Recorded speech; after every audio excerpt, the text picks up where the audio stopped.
So welcome to DocWob TV, episode 300 or something, I don't know what it is. So you know I'm a Suzuki man. I'm half looking forward to doing this one, to be honest, because it's trick. Mickael Pichon's 2003 World Championship winning bike, one of them. I mean, he had many, I'm sure. It's been in a shed in Germany for 15 years or whatever it's been. The guy's been riding it. How mental are you? So collectors bought it to me to bring back to its former glory, and it's going to go on display and it's going to be the proper thing. So I thought I'd film it and show you guys.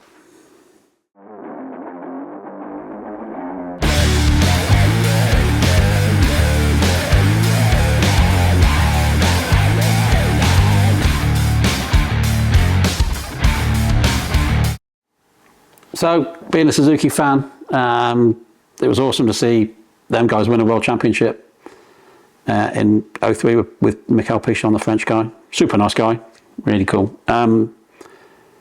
We won a world championship in 98, World Supercross Championship with them live on TV.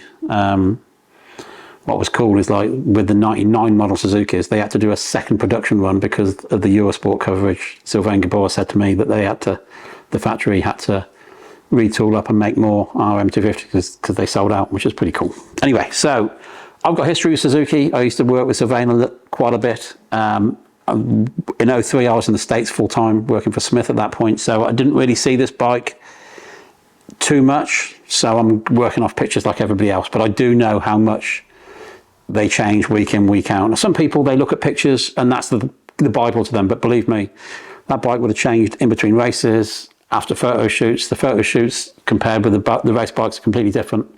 So you have to just go with kind of what you know and who you know. There's a bunch of people I can speak to, make sure we get it right. But the base bike's here. It's not in horrible condition, but it's not very pleasant. It's just a normal second-hand RM250 at the moment because the guy in Germany has been riding it. But we're going to bring it back. We're going to make it look pretty. It's going to be a showpiece now, even though it will run and be able to race if you wanted to.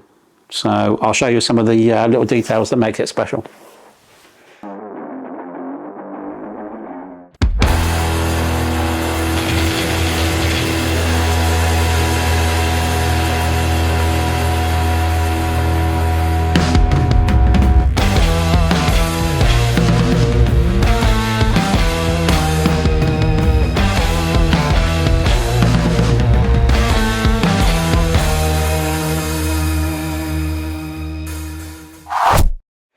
So as with all factory bikes, there's a lot of little, little things that separate them from a production bike. They are production based bike, even though they're more factory than the American version. So starting off with the wheels, factory Suzuki, mag rear hub, 4 bearing, very trick. If I want to use one, now they're 20 odd years old. The European bikes used to run the proper gold rims, as Americans ran the yellow gold. From a few years earlier. So obviously it hasn't got a rental sprocket, it's got rental stickers, so we'll have to do all the homework of what is supposed to be on it. But it's got factory linkage, factory swing arms. Factory swing arms got a slightly bigger axle for the factory rear wheel. So all that stuff works parts. But we're going to be throwing a lot of that away, unfortunately. The mismatching plates, I think, are the first to go in the bin. Engineers over here. Where's my coffee anyway? No.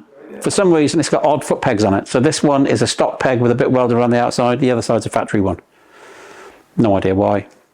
I know Mickael never used that, so they're going to be in the bin. So we've got some nice new factory ones. Works gear lever. Coolest part on this, sandcast magnesium crankcases. Uber trick. So we'll have it apart, make sure none of the bearings are spinning in the cases. We'll make sure if you wanted to go and race this, you could. Flywheel, looking with the size of that cover, there's a flywheel weight on, so this could well have been used at a slippery circuit. They would have put a flywheel weight and a carb spacer potentially to smooth the power out if it was a real greasy, slippery circuit.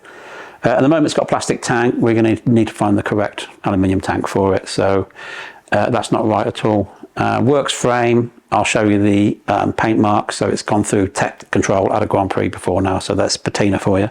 So we will paint the frame, but we will mask it to leave that. So we will have all this looking brand new, but it will still have the tech control paint on it.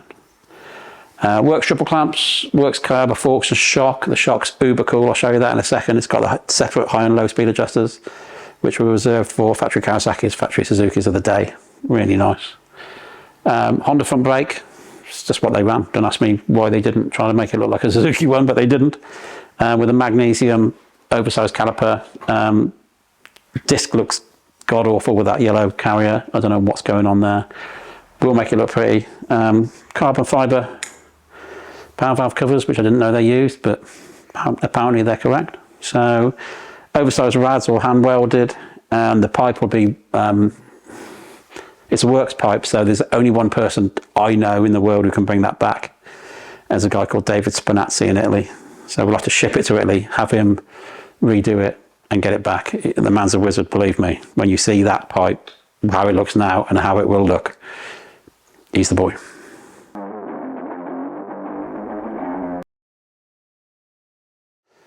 So we'll just take the plastics off it, kind of see what we're dealing with. It'll have to be stripped down to a bare frame, of course, but at least with the plastics off, we can see what we're dealing with. Oh, go on. Anybody want that? Not for me. We use impact guns sometimes on stripped down, but on a factory bike, if you've got a Mickey thread, you don't want to be just razzing it with an impact gun. It's not the way to go, really. I'll have to check with the owner whether he actually wants these plastics or not. I don't know why he would, because I doubt they're very much the ones that Mickael used. You can never find a 10mm spanner when you want one, can you?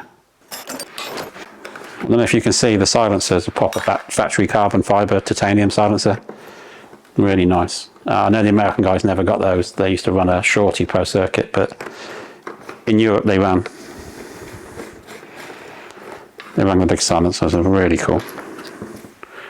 So we'll sympathetically restore this one to try and bring it back to somewhere near what it looks like, what it's supposed to look and be like. You will know I'm using one of my special T-handles, which are our go-to.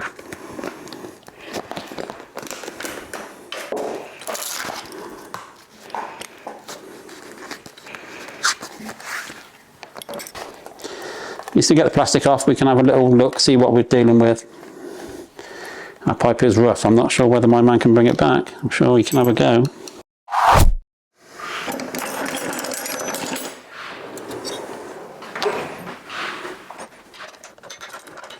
You can see there, Works Electrics with all the random Japanese writing on. No idea what it means, but it does give the game away. There's going to be a lot of this bike we don't end up using. Like I say, wheels, rims, tyres, spokes, plastic. The tank's going to need to be replaced with a Works aluminium one. Rims are nasty looking, so we'll change them. Spokes are always going to need changing. We'll get some Works Pro tyres on it if we can get our hands on some. This is called a factory front brake hose guide.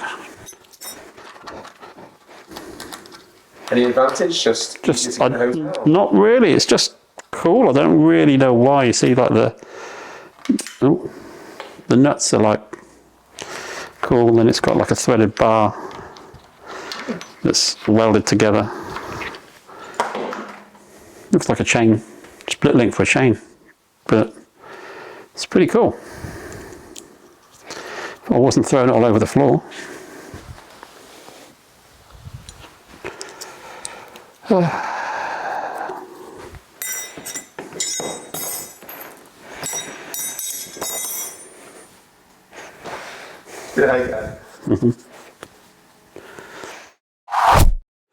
So you can see from the Works frame, it's got paint marks from Tech Control. We will paint the frame, keep that.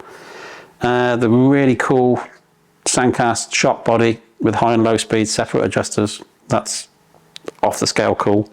Carbon fibre silencer, engine case guard, mag cast cylinder head. Like I said before, magnesium cast cases, carbon power valve covers. It's all here. It's all very trick. It's just then very pretty. So it's got to come apart.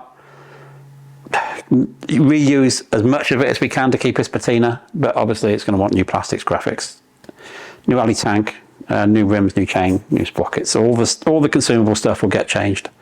We will build it as if it was going to go to another race. So we'll go through the motor, we'll go through we service the forks and shock, new tyres on. It'll be prepped as if it's going to go and do one more GP.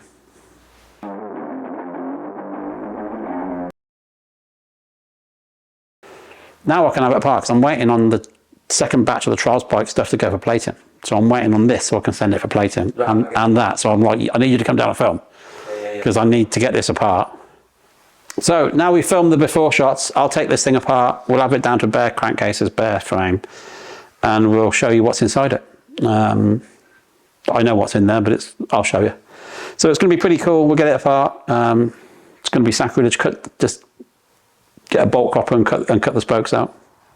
But it is what it is. We'll get it apart and we'll strip it and then send the bits and pieces off to where they got to go to be anodized, or we'll do the swing arm. And that's what I might show you on the swing arm on this one, our process on bringing back a swing arm, which is hard work. But you want to know, I'll show you.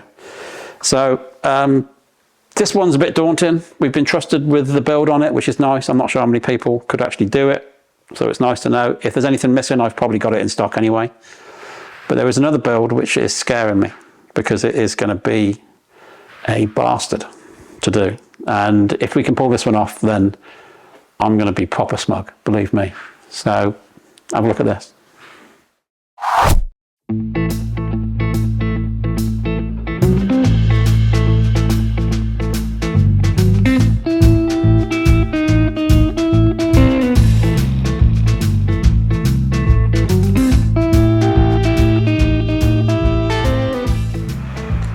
So this one is a daunting task. It came to us as a proper basket case. What you see is what you get. It's the Innovation Sports Jackie Vimond 1989 CR500. One of the trickiest bikes that wasn't a factory bike back in the day. I'll have to do my homework, but I think Brian Manley rode it. Also Jackie Vimond definitely rode it. The bike got brought to Europe and then sent back to California, where it got stripped, and that's where we got our hands on it many years later. So this is another one that's been sitting in my shed waiting for us to be able to get on top of it. So it's another job I'm going to try and get done. We've got a couple of motors to build for Pat's start. I haven't forgotten about you, Pat. So we will be getting to yours. So this is 89 CR500, still got the frame tags from the Grand Prix, which is pretty cool. So we won't paint it. We're going to leave it as much patina as possible. We'll clean it, but it won't be uber special as far as condition of it, because we want to have it looking cool. But what is cool is all the carbon fibre stuff on this, because that's one of the side panels we've got that sit on about, like, say there. Looks cool. So we've got that design, which is a bit funky, or we've got this Innovation Sports panels. We've got a pair of these, so we might end up using those. They're still dirty, which is pretty trick. So we're going to use those. A really cool seat. Now the seat is massive. What are we going to do for a foam? I wouldn't know. So the bracket sits on here before you put the subframe on, and the seat sits about there. You can see on these panels, maybe don't film that bit. You can see on these panels how the seat fits on all the way over like that, kinda. So we're gonna have to get creative with the seat foam and getting this thing up to the bare bones where it'll have the wheels and handlebars and suspension on will be easy. I can build a CR500 in my sleep. Then when you start on the fuel tanks, because the fuel tanks sit one each side of the engine, the subframe and the way it's all going to fit, that's going to be a different story. You can see here on the cylinder the fuel pump, so it's got a vacuum fuel pump on it, which, because the tanks are lower than the carb, it needs pumping back up to the carb, so gravity feed doesn't work. So we've got a few of those. We will have it so it all starts and runs. There's no point doing it otherwise. These are the fuel tanks, which are off the scale trick. So unfortunately, we've got two of the same side. So we're going to have to manufacture the side we don't have. So basically they sit on like in there like this, it's really hard to see where they go until the bike's more built. So they do sit either side of the frame like this. So we'll get it put together and see how it's looking, and then I'll have to go to a really good friend of mine in the F1 scene who can manufacture us the second tank. So wish me luck. We're going to give this a good wash, basically bolt it together with what we've got here, and then we will start with the tricky bits, trying to make it look like it did when Vimon rode it.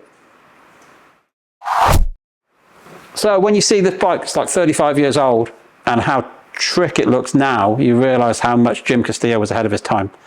So they run the CTI knee brace empire. Carbon fibre was ahead of its time. It was really space age stuff. Still is, really. But also the patina of this bike with Vimon racing it at the Grand Prix, it was one of the coolest things back then.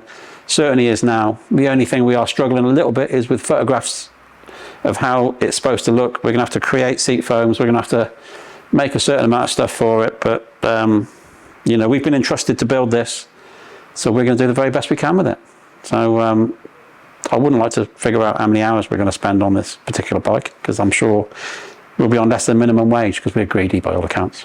So anyway, we're doing it for the good of the sport, and hopefully we can bring it back and it can be something that people can look at. So next time you see this, it will have an engine in the frame, wheels will be in it, all the stock stuff, then we'll start with the tricky bits. So thanks for watching. We've got a few really heavy duty projects on the go now. We've got some good podcast stuff coming up, Talk Moto, we've got some really cool guests coming in. So that's going to be taking up a bit of our time. As a business, we're now heading into our titanium season. So all the race teams are now ordering titanium, and we've got all that to deal with. So we do back off in the workshop a little bit now on the run up to Christmas, because we've got some new American teams to deal with, and all the Grand Prix teams want all their stuff in December because the flyaways start in, the bikes will be built in February, so they need all their stuff by December, January time. So that gets really busy for us. So this stuff's going to have to sit on the back burner a little, but we will crack on 2 or 3 hours a day with it. So thanks for watching. Like and subscribe, all that stuff really does help. And if you've got any pictures of this thing in bits especially, please send them in. We could really do with them. See you later.